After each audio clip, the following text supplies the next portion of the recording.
Le 31 mars, les léopards congolais ont rendez-vous avec l'histoire.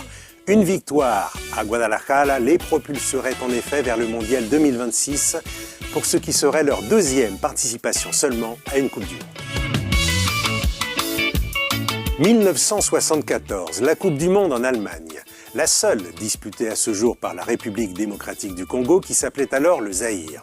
Les pionniers avaient pour nom Mayanga Maku, Bwanga Chimène, Mwamba Kazadi ou encore Pierre Ndai Moulamba.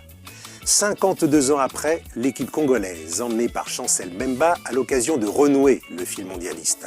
Pour cela, il lui faudra remporter un match, un seul, la finale de son barrage intercontinental le 31 mars au Mexique, et face à un adversaire plus faible au classement FIFA. À Guadalajara, la RDC s'appuiera sur un collectif solide et bien rodé. Le groupe de Sébastien Desabre, le sélectionneur, est en effet connu pour sa discipline tactique et sa cohésion. En défense, c'est du costaud, avec seulement 3 buts encaissés sur les 9 derniers matchs.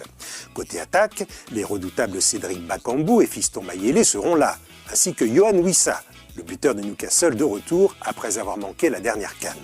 Une équipe congolaise de surcroît en confiance, tombeuse du Cameroun et du Nigeria lors du barrage africain de novembre, est seulement battue 2 fois depuis un an, et de justesse, par le Sénégal lors des éliminatoires et par l'Algérie en 8e de finale du récent tournoi marocain. Le 31 mars à Guadalajara, la RDC sera donc favorite de ce match coup-près.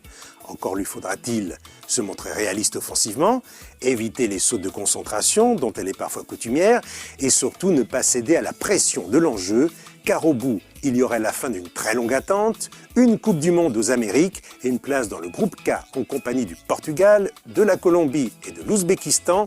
La RDC deviendrait alors le 10e représentant africain de ce mondial 2026 et le seul d'Afrique centrale.